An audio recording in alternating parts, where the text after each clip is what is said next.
The numbers told the story. They always do. It's one of those idiots who believe in analytics. This is a numbers game with Gill Alexander on VSiN. Hour number 2 of a numbers game at VSiN, the sports betting network, VSiN.com, Game Plus, iHeartRadio, YouTube TV, and of course, Sirius XM channel 158. It's Gill Alexander, Kelley Bydlon alongside. So much more than the producer. Will Hill joining us momentarily. Paul Carr on the Champions League, and I got a couple tennis picks on the way. Nice. Business end of the Australian Open in Melbourne. A couple? Multiple? Couple. Yeah, couple. Didn't I send you a couple? Kelly's acting like I didn't send him a couple. I see what I did there. Taste the soup. Taste the soup. Side and total. Got it. Oh, you don't have to give it away. Okay. We get tweets at Beating the Book. JW, One Man Wolfpack. He says, Fire TV, Kelley. He actually said this to both of us, but I'm acting like it's to you. Fire TV is the streaming device. He said, Fire TV is the streaming device like Roku, whereas Prime is the service like Netflix. Got it. Oh, okay. Gotcha. Bruce Dobigan. Dan Campbell calls Kirk Herbstreit. Come on, man. Pull it together. Hey, you got a tissue? That was my Dan Campbell, by the way. Eric Berg, if you want to talk about how screwed up the NCAA football calendar is, Hawaii football starts spring practice in 13 days. That can't possibly be true. That can't be true. Really? And has their spring game in 47 days. Welcome back, college football. We're on to the 2025-26 season. Time to handicap and track rosters. 214 days until week 0, he says. Man, Eric Berg is all over it. By the way, Ohio State, the short shot to win it all next year. Well, I didn't find anything about this year, but I'm seeing the first thing that comes up is the first day of Hawaii's football spring practice from February 4th of 2024. So sounds right. Jesse Welch, it's 2004, the bottom of the 9th. Yankees are up 4-2. Joe Torre brings in Mariano Rivera. Kelley Bydlon says, quote, I'd have gone for the 2-point conversion there.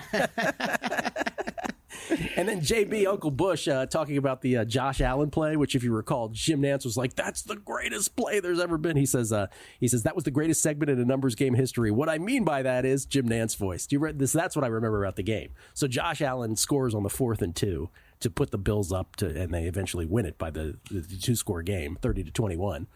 And Nantz is just gushing. It's the greatest play I've ever seen. Greatest play of the NFL season was the exact quote. Yeah, I was going to say, that was a line, right? At home, I'm like, are you serious, man? It was a 4th, like he just ran, like really the greatest play? And Nantz, as if he heard me on my couch, goes, what I mean by that is, given the circumstance, ladies and gentlemen, this is one of the great guests, of course, in history. He's guest on really every VSiN show because he never says no. He's the host of the Shoulda Bet More podcast. He's also part of the Bear Bets podcast, Chris Felica's podcast empire over there at Fox Sports. And of course, above all of that, one of the stars of the Beating the Book megapod. It's our dear friend Will Hill, everybody, at Not The Will Hill on Twitter, courtesy of the Progressive Guest Line. How you doing, man? Gilly, what's going on? I'm good. Always fun to be a part of an empire. I didn't even know it was an empire, but anytime you can be part of an empire, man, that is special. But yeah. Couple games this week in NFL, but it is starting to kick in a little bit. Now you're not going to relate to this because your team is in it, which I'm extremely jealous of. But man, you get those post football blues. You just kind of feel them, sense them. There's just not many games left to look forward to. So that factor is starting to kick in a little bit, at least for me. I totally, even with my team in it, I totally feel that also. 3 games left. I was yelling at you during the break. I had a teaser problem because I love the Bills teaser leg so much this week. I'm running out of games to pair it with. I had way too much money on that college football game last night, Will. Well, Hawaii should have a spring game pretty soon. We just learned. There we go. Good call. There you go. Yeah. Let me ask you, you're an NFC North guy. I don't mean to open this wound again, but we were talking about this over the weekend. Via text, and I brought it up yesterday on the show. Let's go back to, I don't know, pick a random week 12, week 13, whatever week was like the peak of, oh my God, this division with Detroit and Minnesota and Green Bay. What price would you have needed at that time to have taken none of these 3 teams will win a single playoff game prop? Yeah, that's a good question. Well, a 3-team parlay is 6-1, but Detroit's going to be a huge favorite. Green Bay's an underdog, so yeah, probably 8-1. Your question's a good one, man. I don't know if you take anything from it. Like, were all of these teams overrated? I think they all individually had their things where, all right, Green Bay couldn't beat the good teams. Minnesota, Darnold just turned into the Darnold we expected. And that performance against the Lions looks even worse when you watch them, defensively against Washington Saturday night. And I kept thinking about it. I think we were talking about it in the text too, where it's like, man, Sam Darnold put up 9 points against this team where there are people running free all over the place. So, and then Detroit, had their injuries defensively and turned the ball over a million times. So, yeah, it's I don't know, small sample. Things happen. Maybe they were a little bit overrated. Maybe looking forward, Detroit, and probably going to lose both of your coordinators. You're up 17 last year in the NFC title game in the third quarter. You're the 1 seed this year. These unless you have Mahomes, unless you have Brady, these windows do not stay open forever. So, don't want to kick dirt on them right away, just because hey, they got a good team, they got good players, but. This idea that, hey, you just get these great opportunities year after year after year to go to the Super Bowl, it's not the case. So Detroit, Baltimore, man, Baltimore's had some painful losses in the playoffs. It's I talked about this last week with the Vikings. It's cruel, it's unforgiving, it's hard to win, it's hard to get there. So it's it's a really difficult. One team is left standing with the trophy, and it is hard to win. I asked this thinking that I already know the answer, but what did you bet this coming weekend? Oh, it's interesting. You think you know. I haven't bet anything yet. I've attached the Bills to some teasers. That's all I've attached. Ohio State, that's all I've attached. I lean towards the home teams. I think Washington will play a very good game. I'm terrified to bet against Daniels. Yeah, go ahead. I mean, I haven't bet against them yet. Okay. I mean, there's some real concerns for Philly with Hurts and the kicker. The kicker missed kicks against Washington. Absolutely. The first time they played on Thursday night, he was bad the other night. The way I see that game going, I think Washington plays them very tough. Maybe I think it's similar to that Thursday night game where Philly probably pulls away late just because home field, defense, a ridiculously good running game. I think Philly probably wins by 7 or 10 late. But hey, you're at the point where I'm terrified to bet against that guy, and I do think Washington is very live. It's interesting too. This weekend with 5 football games. A great reminder of getting the importance, getting the best of the number, because Houston, Kansas City lands right on around the number, depending on where you bet it. Philly versus the Rams, that lands on around the number, depending on when you get it. And both of them took just ridiculous scenarios to get to that point. And last night, it looked like it was going to land on 8 until they throw that long ball to Smith. And even Baltimore-Buffalo, that was sneakily headed towards 1, I thought, for a while. Like, hey, if Baltimore, when they were down 8, touchdown, didn't get the 2, they could have gotten the ball back and kicked the field goal. That was headed towards 1, and that was bouncing around 1.5. So getting the best of the number was a good reminder this week. As far as the AFC game, boy, it's just hard to pick against Kansas City until I see this team beat this other team when it matters in the postseason in their building. My default setting is just that Kansas City's going to find a way to win the game, whether that's true or not, fair or not. It's hard to bet against Kansas City at home. So it does feel a lot like when it was Brady versus Manning all those years, and it's just Brady kept winning. Eventually, Manning broke through in 2006 and took a big comeback, but that was at home. Is Allen really going to go in there and win this game? I'm not so sure. So should be a great game. I love the fact that this is a game. It's a great rivalry, 2 great players. Just the drama of Kansas City always beating this team, I think, adds to the game. So I am super excited for this game. Please just don't let it be officials aided. I agree. Yeah. Because that will suck. You were leaning in. You had something to say? I was just going to say, I'm glad Will and I got those teasers in because, yes, I can already foresee the Chiefs winning by 3, and I would be chucking something against my wall otherwise because I would have to bet them the Bills +2. I would have to do it. Very angry crowd on the show this morning between you and Drew. Very angry. Very ornery crowd. So did you bet any Super Bowl MVP? Do you have any of those tickets yet at this point? I don't. I didn't get involved. I had a bunch of futures tied up in Minnesota. I didn't feel like I just felt like you could throw a blanket over the 5 teams heading into last weekend with Detroit, Philly, and then the 3 big boys in the AFC. I didn't feel like there was a massive advantage one way or another. I didn't have like a strong feeling. I thought Baltimore would beat Buffalo, and maybe they could have, should have, but no, I didn't feel like, hey, I have an advantage one way or another. This number really stuck out. I've started to bet some baseball. I don't know if it's too early for baseball, but I have started to bet some baseball. Okay, that was what my question was going to be. What does Will Hill bet now? And here you go. College basketball, and look, it's a lot of totals. It's a lot of that stuff, but I will start betting more sides and really diving into college basketball. So we're not that far from March Madness. Those conference tournaments are going to sneak up on you with how late everything else goes. But just quickly, boy, call me square. When the Dodgers, when you have like 34 really good starting pitchers in the lineup they have, to me, them getting to 104, 105 is completely possible, just because, man, I know they only won 98 last year, but they had so many injuries. They are so stacked, so loaded, bullpen, starting rotation. That's one where you just, hey, you take the over, and if you beat me, you beat me. And here's a fun one. The Cincinnati Reds are 7-1 to win the Central at some books. They were 8 games under 500 last year, but they were +5 in run differential. They add Francona, who gets the most out of his team, most out of his players, kind of an underrated signing, just kind of came out of nowhere out of retirement. They trade for Brady Singer. They get Matt McClain back, who missed all of last season. The year before, he was on pace to hit 30, 35 homers. So Dela Cruz could take another step. That's the division that's winnable, that's wide open. So to me, Cincinnati 7-1 to win the division, I think is a fun bet. I like the thinking. And the Dodgers are what, 103.5? Is that what they are? Wow. Yeah. And going over, because we all know, as great as you are, it's still tough to win 104 games, no matter what.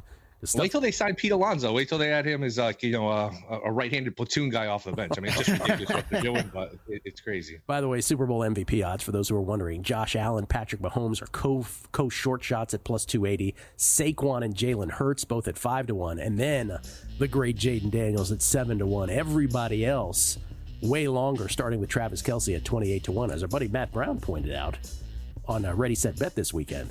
If you were picking an MVP in that Chiefs game this past weekend, you couldn't give it to Mahomes. You'd have to give it to Kelce based on the box score. Will, always a pleasure. We'll talk to you on the Megapod tomorrow. All right. See you guys. Thanks for having me. Will Hill, everybody, at Not the Will Hill. My tennis bets next.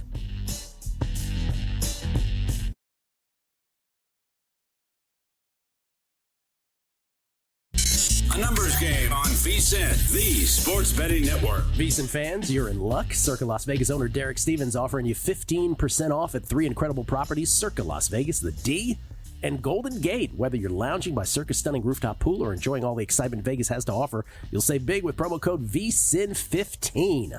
Book your 2025 stay now at circalasvegas.com and use VSiN15 to get 15% off. Your Vegas adventure starts here. We really got to go back to the D and say hi to guys. I think about that Although way too much. Although I say that, remember the guy came by here yesterday. I go, oh my God, that's the guy from the D. I went and said hello to him. He looks at me like, I have no idea who you are. You're right. Yeah, so, no, I do. So I do. I pulled up there for the Millions and Survivor check ceremony, and I was walking. I took an Uber, got dropped off there, and one of the valet guys we rarely saw, still called me out. Right? He's like, "Hey, I haven't seen you guys in a while." I was like, "Oh man." Yeah, this guy was not a valet guy. That's true.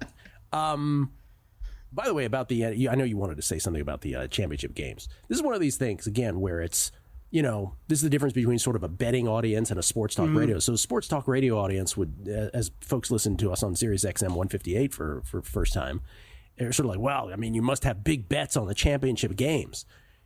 Actually, how it works for bettors is usually the opposite, right? And kind of for me, that's what it is, because I know you expect, it's like, oh my God, I can care less about your tennis bets. I want to hear about your NFL bets.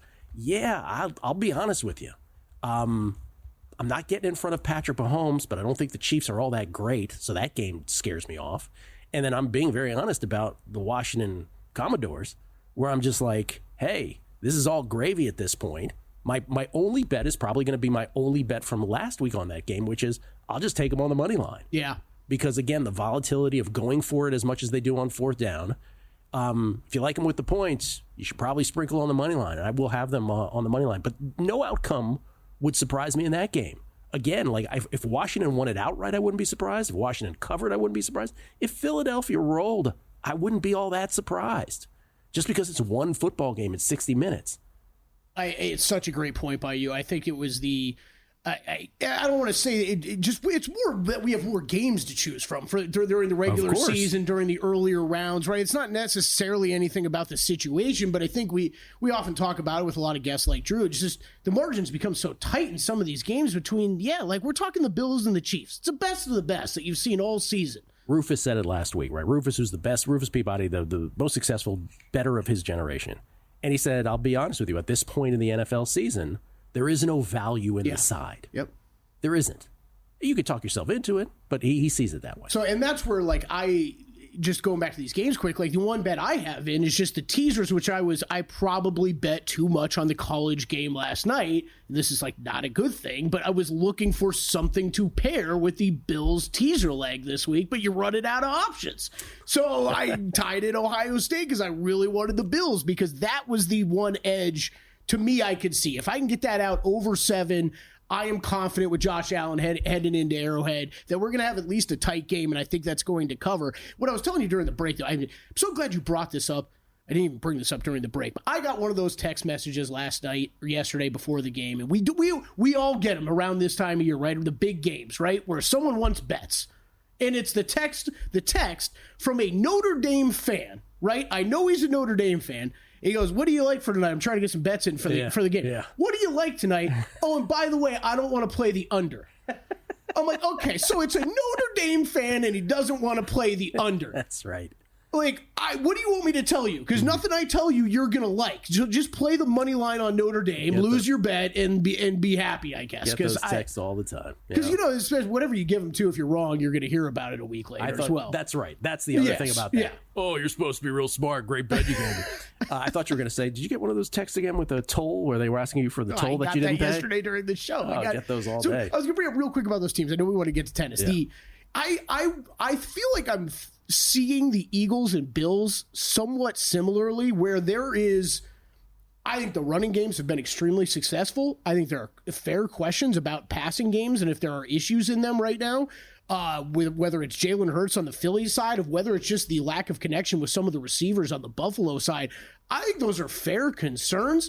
The problem is I see it completely differently, because I see it as Buffalo toying with some of these teams, of not having to show as much as they probably could, some of the stuff that they're saving for Kansas City, that they were saving for Baltimore in big moments. And if they can run the ball on you with Josh Allen and these running backs, they will continue to do that. Whereas Philly's just, to me, getting bailed out a little bit by Saquon constantly being able to run all over these teams. I will tell you, as you're talking, what I'm thinking about is a few things. One, the narratives are great, right?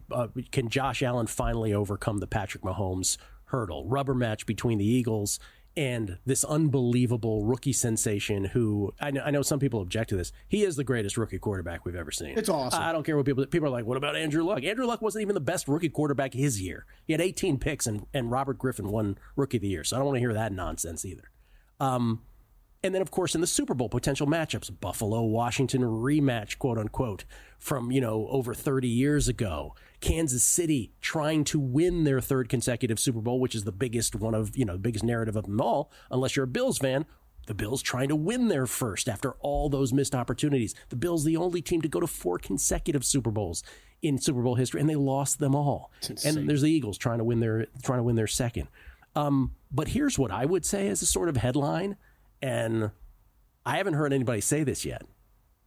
This might be the 4, as a group, least impressive teams as a group to get to this point in an NFL season that I can remember in recent history. Oh, I completely agree. I mean, if you're talking about just recent form, who's been the most impressive, it's the Commanders without question. Right, because what I'm getting at is, like, even last year, like, you could make the case San Francisco might have been an epic team. I mean, Aaron Schatz had him as a top 10 team of all time. And obviously the Mahomes teams in the past with Tyreek, those were great teams.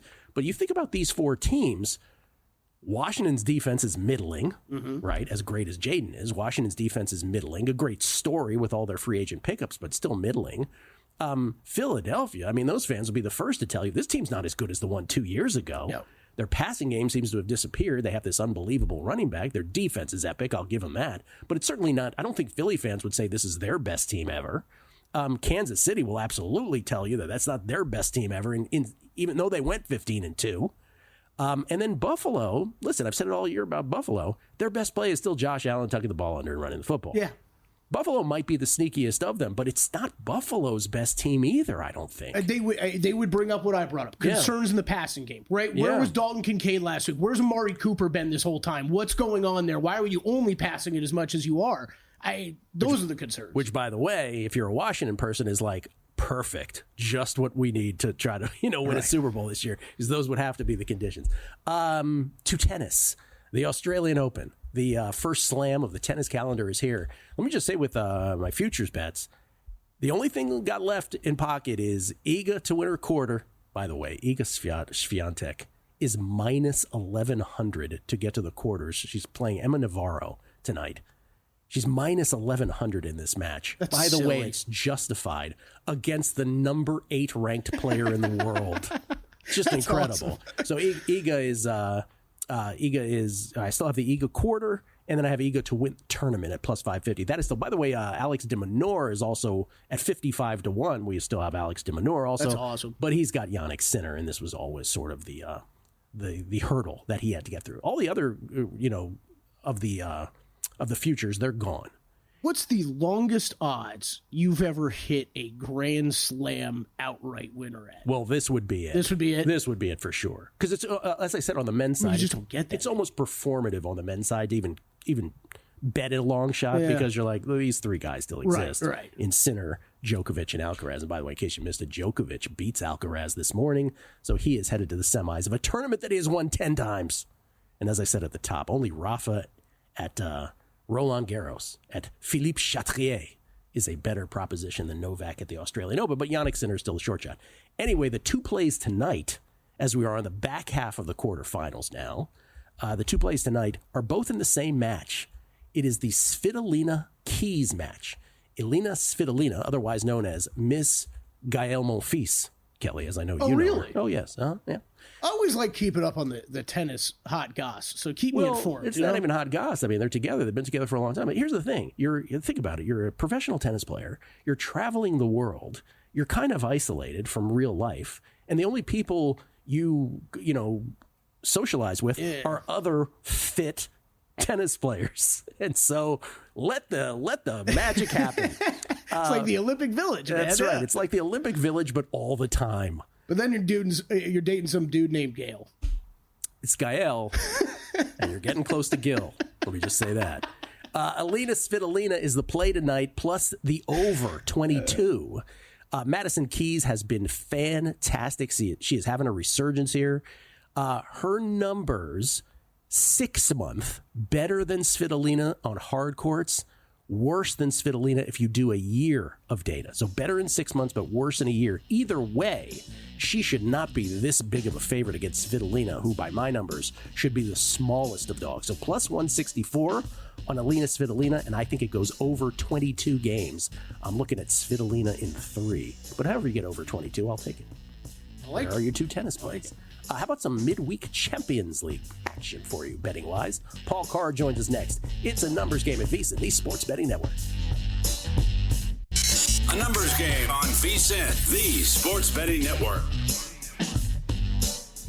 In sports betting and trading, understanding probability is the ultimate game changer. Unlock the secrets of high probability trading with Todd Bubba Horwitz. Look at Bubba. Former floor trader, seasoned sports bettor with over 45 years of experience. Man looks happy. Visit BubbaTrading.com/VSiN today. Use promo code VSiN500 to save $500. Don't miss your chance to sharpen your strategy, gain the edge in your trading game. That's BubbaTrading.com/VSiN, promo code VSiN500. We shared a drink together at the Circa check ceremony. I know you did, and good time. And you reinforced that we will have him on the show. That's right. Hey, Todd, I still got it written down. Don't worry.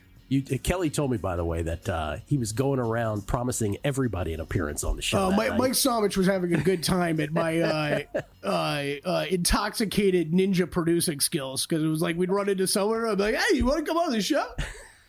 And Somich Including says, Somich. Somich called you and he's like, I've seen you ask 5 different people. Yeah, because he was the last one I asked at the end of the night for that next Monday, and he was just laughing. He's like, yeah, great. I guess I'm the last one to be asked after you just asked 5 other people tonight.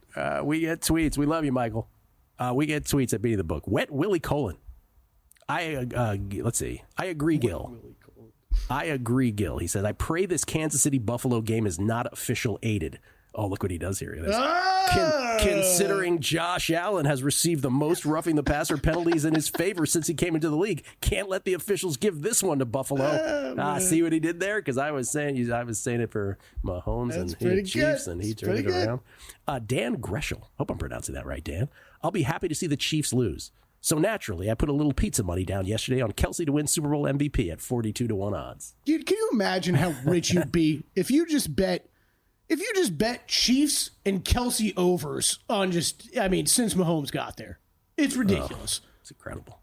James Fessler. Should the NFC North records have been discounted since the cross-conference matchup this season was the AFC South? It's a great point. Detroit, Minnesota, and Green Bay went a combined 12-0 in those games against Houston, Indy, Jacksonville, and Tennessee. It's a great point. I talk about that. I talked about it many times this year when it came to other teams, right? I was like, for a period, Washington hadn't beaten anybody till they did.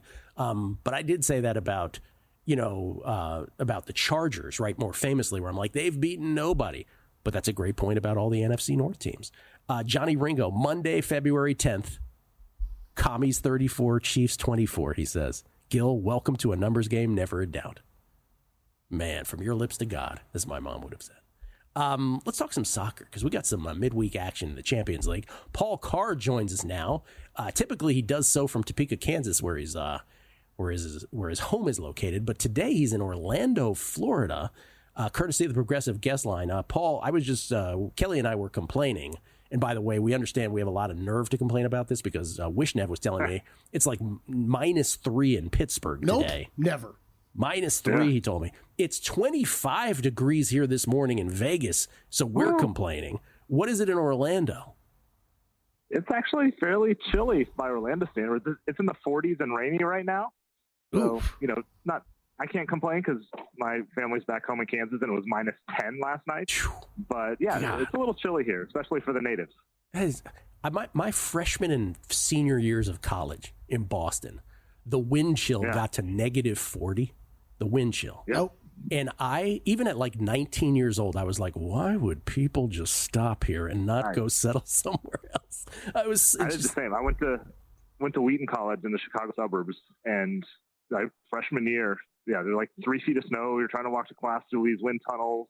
My brother was smart enough to go to Pepperdine, so he was the smart one of the family. Yeah, that's not too shabby. Never again. Can't ever do snow again. Yeah, we've gotten soft. Gotten real soft. Yeah, Cali soft. I always said when I lived in California, I got in Cali soft. All right, for the new audience here on Sirius XM channel 158, can you explain? As Denzel Washington said in the movie Philadelphia, explain this to me like I'm a 2-year-old. Can you explain to folks, give an American sports analogy to what the Champions League is?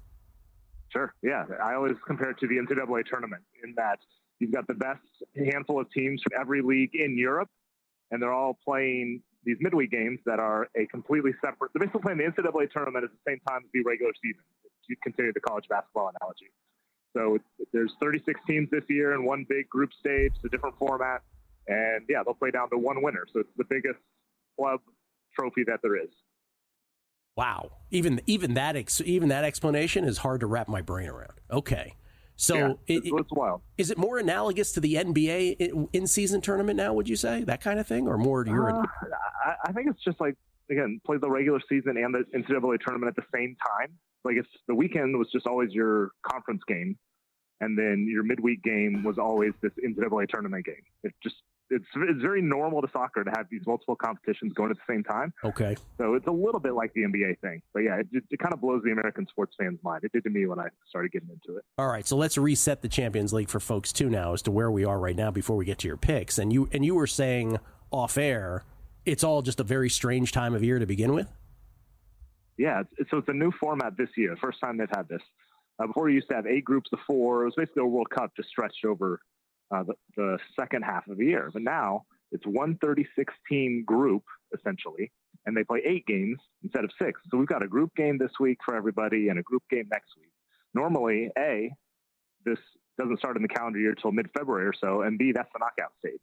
So neither one of those things is true. So it's weird to have group games and games this early in a calendar year. All right, so we have, and by the way, odds to win the Champions League. 2 Premier League teams, Liverpool at 4-1 and Arsenal at +550 are the short shots. Then you get to Real Madrid at 6-1, some of the usual suspects. Bayern Munich from where, Kelley?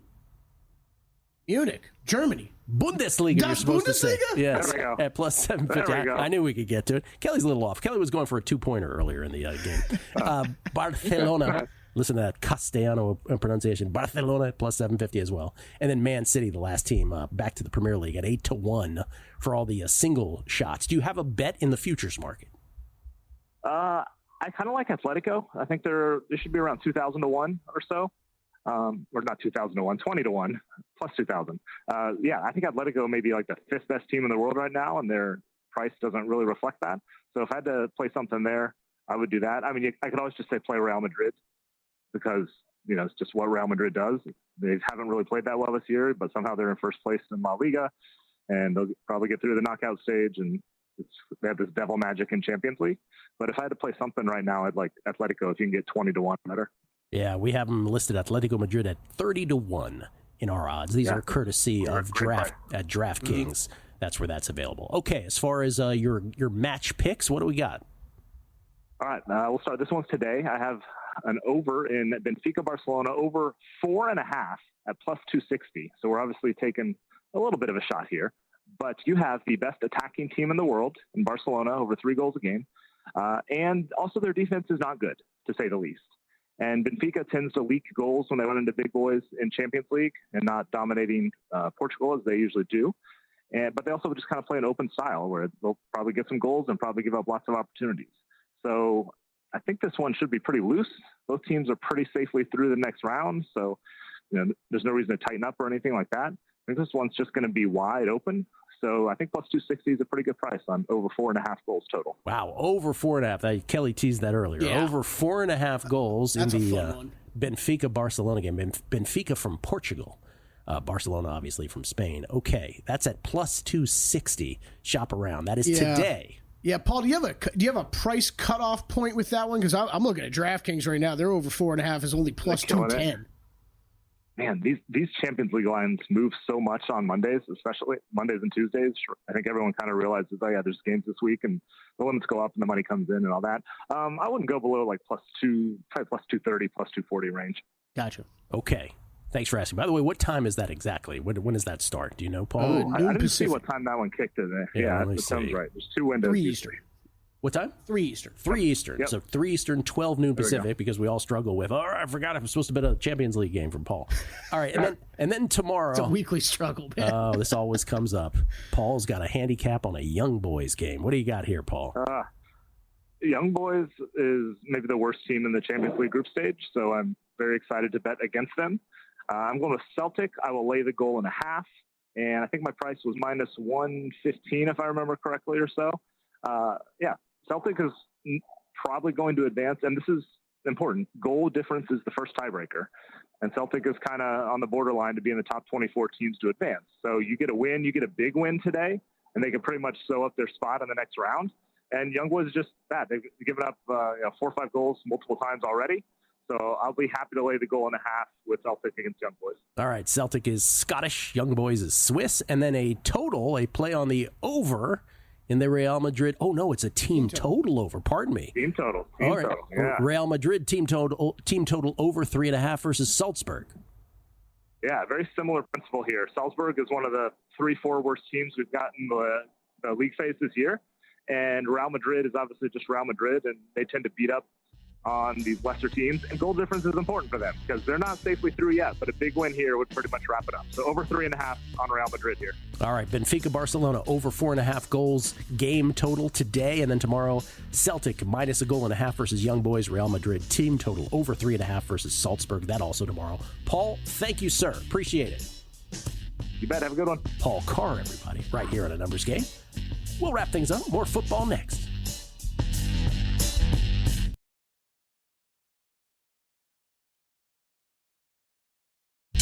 A Numbers Game on VSiN, the Sports Betting Network. Back on A Numbers Game. Un partido de números, for those listening in Spanish. It's Gill Alexander. It's Kelley Bydlon. We get tweets at Beating the Book. By the way, live from Circa Resort Casino, downtown Las Vegas. Not sure if I mentioned that.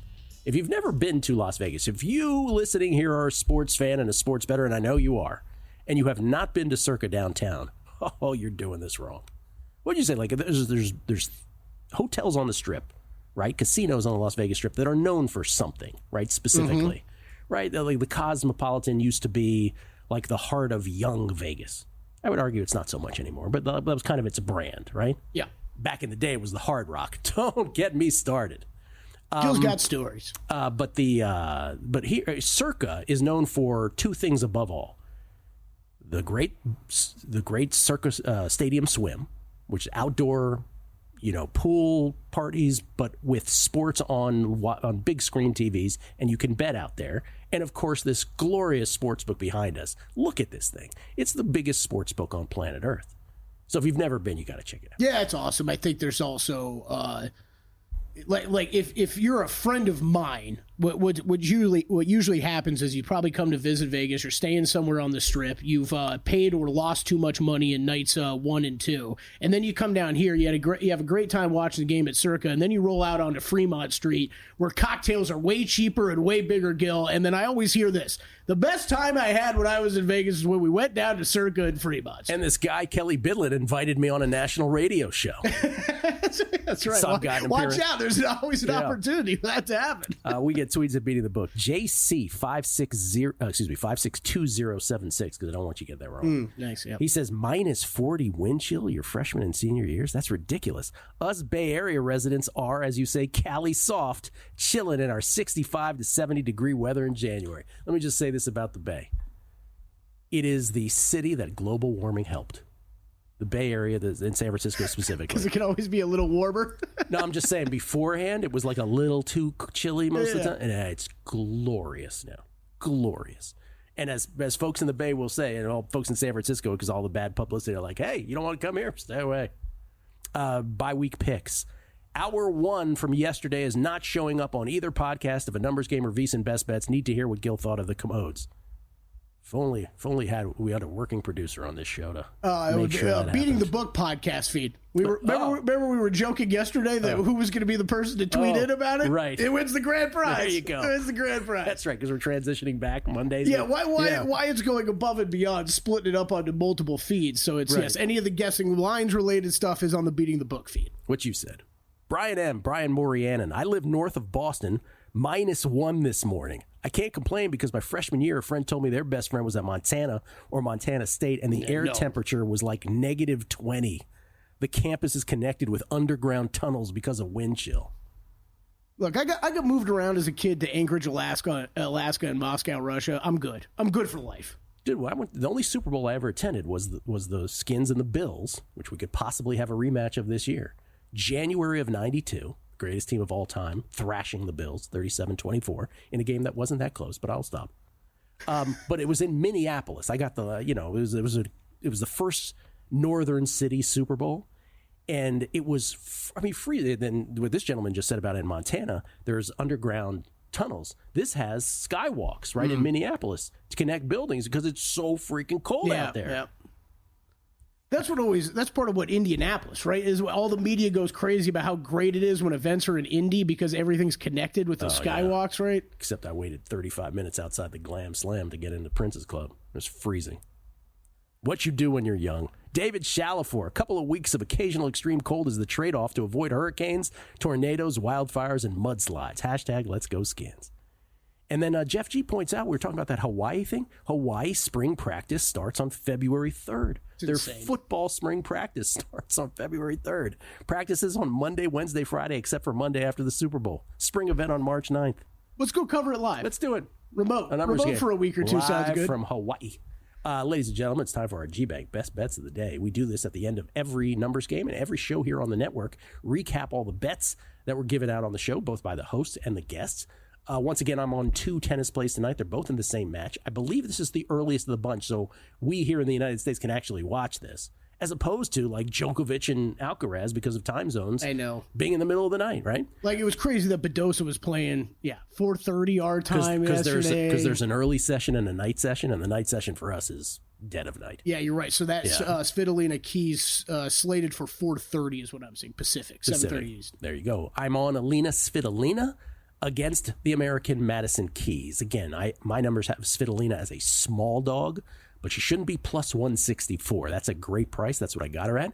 Also on Svitolina Keys over 22, typically, and you know this from the first and the second rounds, we're crushing in the first round. Typically with the time zone difference, I don't get to give them out on the show, but because there's so few matches, I get to give them out on the show because it's easier to handicap smaller, a fewer amount of matches. But typically this is reserved for just VSiN subscribers. All subscribers get all of the picks every sport from host and guest at VSiN.com/picks. But there you go. Svitolina plus 164 and Svitolina Keys over 22. Kelley, what you got? Yeah, for me, just the Bills and a teaser. That's the only thing that I have bet so far for this week in the NFL. No NBA tonight. It is an absolutely horrific card. I think Drew brought up the Magic Raptors being like a 1-point spread. The other 4 games are double digits. I think the shortest spread is 11 points. And Kelley already paired the Bills with Ohio State last night, minus 2.5. Was there anything to that question I asked of Drew about the NBA yesterday? The 8 games, 7 of which went under. The only one that went over went to overtime. It is the early starts contribute. I think he hit the biggest point with it, which is the early starts, because that's where all of our heads go. Whether it's college basketball, NBA, these guys get used to their routines. You think under if you see early starts, but just with the tricky holiday nature of games, it always cautions me too. Used to call a girlfriend Cali Soft, by the way. It's another story. Paul Carr's bets, Benfica Barcelona over 4.5 goals plus 260. That is today if you want some soccer action. And then tomorrow, Celtic giving the 1.5 versus Young Boys. And then Real Madrid, team total over 3.5. Kelley wants a mulligan here. Over Salzburg. Where are they from, Kelley? The Austrian Bundesliga. There you go. By the way, that was killing Kelley all break that he blew Bundesliga. I lost it. So embarrassing. I don't even care about the go for 2 earlier in the show. You guys all know what I meant. Then Drew did say, we forgot about Drew. Drew took the Eagles minus 5.5 versus the Commodores in the NFC Championship, the first of 2. Max bet for Drew. It sounded like. Yeah. I took that personally. He's like, it's a max bet, Gill. That was as angry as I've seen Drew Dinzig on the show in a long was time. Not happy. I think the Alcaraz Djokovic thing set him off. Yeah, and then he didn't have a good football weekend. But he had a great wild card weekend before that. Will Hill, not to be outdone. I love that expression. Not to be outdone, as if he was competing. He's got the Dodgers over 103.5 wins. So this is going to be the highest season win total. It is the highest season win total of any MLB team. And it's not high enough per Will Hill with all, the Sasaki signing now. The Dodgers, Tanner Scott now. They just got players left and right. If there's a great player to be had, he ends up in a Dodgers uniform. So Dodgers over 103.5 wins. And then I liked his explanation, and I liked his reasoning on the Reds to win the division, the NL Central at 7-1. Baseball, we see you coming. Almost that time for monthly bets, monthly win total bets. We had a great time with that last year. As always, the official bank of VSiN is GBank. They are responsible for our best bets of the day, as they always are. And don't forget that if you're serious about sports betting, you need the GBank Visa Signature Card. Most credit cards, street sportsbook, and gaming transactions as cash advances. Even when you put your own money on the card, GBank treats gaming transactions as purchases, so you're typically saving up to 3 to 5% on cash advance fees right there. Right now, for a limited time, you'll receive a $250 bonus after you spend $1,000 in the first 90 days. Apply now at VSiN.com/GBank. That's VSiN.com/GBank. Subject to credit approval, terms and conditions apply. You wanted to ask me a tennis question before we left here? I sure did. Let's go country clubbing for that. How about that, Gil? Let's go country clubbing out. Let's go. Yeah. All right. This is the only reason why you wanted to ask me a tennis question. No, it's not true. It's not true. I like the little DJ in the corner. It's everybody's favorite part. I want to hang out with those guys. All right, here's the question I have for you. So I'm somebody listening to the show, watching the show at home, and I say, hey, Gil, cool, you got a 55-1 on some guy named Alex Demonauer. What am I supposed to do, though, with him still left in the field? 20-1. You were supposed to listen last week. It's the first thing I would say. Well, sure. Secondly, I'm a busy guy, though. This is the thing about the Demonauer thing. Even when I bet at 55-1, as long as Alcaraz and Sinner exist, and now Alcaraz doesn't in this tournament, it's always sort of, again, it's partly performative because you're like, yes, the value is there, but I know this guy exists. And so now Demonauer is playing Sinner. And he's a big dog, and he ought to be. I toyed with playing the games line plus 6.5 games, but ultimately he's 9 for 9 losing to Sinner. His game does not match up well. So if you believe that Sinner is hampered physically, which we saw some signs of last week, then you would take a 20-1 flyer. If you believe that. If you don't, I cannot sit here and recommend it for you. Okay. Because he's just that much better. But is there a puncher's chance if he's hampered? Absolutely.